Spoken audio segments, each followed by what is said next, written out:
I recently wrote an article for the University Daily Kansas. I go to the University of Kansas. I'm a journalism student, talking about the transformation of Andrew Wiggins from when he was in Lawrence as a Jayhawk all the way to Minnesota and to finally at Golden State, now winning a championship. If you guys saw, through 6 games, this man averaged 18.3 points. Damn, I said 8. That wouldn't have sounded as good. 18.3 points, 8.8 rebounds, 2.2 assists in 6 games. All right, while also averaging 1.5 blocks and 1.5 steals in 39.2 minutes. And for the whole entire playoffs, through 22 games, this man shot 33% from 3, 47% from the field, averaging 16.5 points, a steal and a block a game with 7.5 rebounds.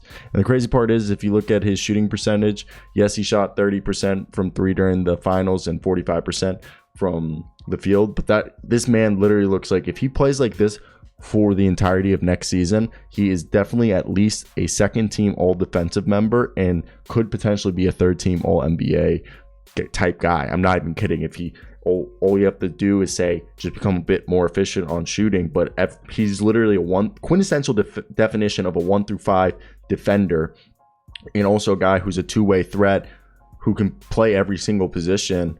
And something people didn't talk about is he actually was passing the ball more than he'd ever have before in his career. So let's talk about this and let's go into it. So if you were Timberwolves fans, you were pretty upset on the day that we traded him, but at the same time, you were pretty happy that we had finally moved on from Andrew Wiggins. I want to hear your thoughts. This day was not August 23rd. My apology. It was actually, this day was February 6, 2020. August 23rd was actually the day that he was traded to from the Cavaliers to the Timberwolves. But on February 6, 2020, 2 draft picks were traded to Golden State in exchange for Jacob Evans, D'Angelo Russell, and Amari Spellman. Only one of those guys are left on the T-Wolves, while Wiggins and those 2 draft picks, which I believe, weren't they like Moses Moody and Jonathan Kuminga? Yeah, my Timberwolves fucked up. And Wiggins, what a haul. What a haul right there. And this is a guy who literally had Adidas cut him off from a 10-year, $180 million shoe deal, signed with Peak. He wasn't even wearing Peaks during the playoffs. He literally was taping up Kobe's because I guess his Peaks weren't comfy. This was the same guy that Jimmy Butler was yelling at Scott Ladle. You fucking need me, Scott. You can't win without me. Because he was beating Andrew Wiggins and Karl-Anthony Towns with the backups. But when he went to Golden State, this is where the story began to get interesting, because everyone from NBA coaches, NBA executives, NBA fans, and even players had written Andrew Wiggins off as a bust, as an underachiever, someone who lacked the ambition to be great. Though in Wiggins' Warriors debut, he scored 24 points while recording 5 steals in a 125-120 loss against the Los Angeles Lakers. In those 18 games, Wiggins played with the Warriors to finish the 2019-2020 season, gave Golden State and Andrew Wiggins fans optimism that he was going to change. And that did happen. Steve Kerr and Draymond Green were just praising Andrew Wiggins leading up to his first full season, saying that he was capable of becoming the perimeter defender that he was thought to become. And last season, which was his first full season with the Warriors, he contested 1,017 shots per NBA stats.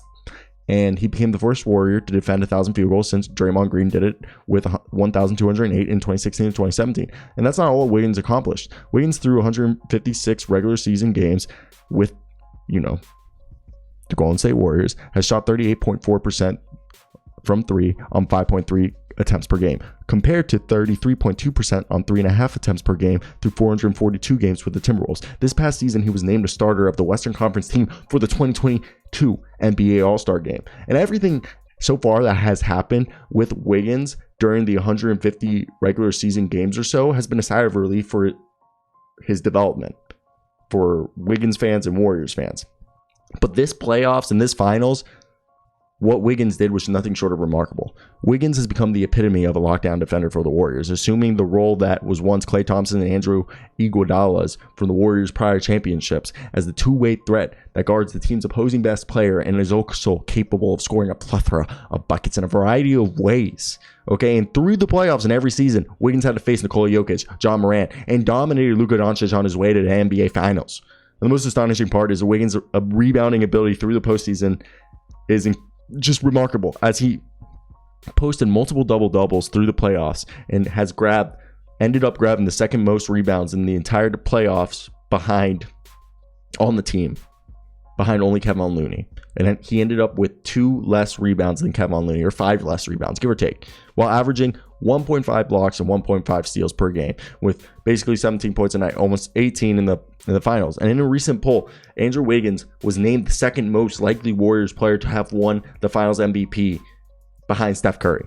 And no matter if the Warriors hadn't won the championship, which they ended up doing, Wiggins had solidified himself as a long-term starter for the Warriors at the wing position. Furthermore, if Wiggins keeps up this level of play of being a lockdown defender on the perimeter, as well as wreaking havoc in the interior with his athleticism by grabbing rebounds and blocking/contesting shots for another full season while maintaining his newfound somewhat offensive efficiency, he could make an all-NBA team, albeit again third team most likely, and an all-defensive team, second team most likely. Since the day the ink dried on Wiggins' first contract extension in 2017, Wiggins was constantly berated as overpaid and a disappointment. Nevertheless, those days are gone. Now Wiggins is viewed as a fairly compensated player for his services and is expected to negotiate a new contract extension this upcoming season. And all seems well for Wiggins in Golden State. He's come a long way from the highly touted 5-star recruit, first overall pick, to being labeled a bust, reclamation project, and to finally being able to prove the haters wrong. And as a NBA fan for the last 15 years of my life, specifically Timberwolves, Magic, and Wizards, and a little bit of a Celtics fan because my dad's a Celtics fan, I can say that the Andrew Wiggins career has been fascinating to watch. The rises, the falls, and the future that is still unwritten continues to excite me. Wiggins is a story of perseverance and defines the relentless grind that is needed to be great in sports. An excerpt from Teddy Roosevelt's Citizenship and Republic speech perfectly encapsulates Wiggins' journey. It's not the critic who counts. It's not the man who points out that the strong man stumbles, or whether the doer of deeds could have done them better. But who does actually strive to do the deeds? Who knows great enthusiasm, the great devotions, who spends himself in a worthy cause, and who at worst, if he fails, at least he fails while daring greatly. Hope you guys enjoyed that.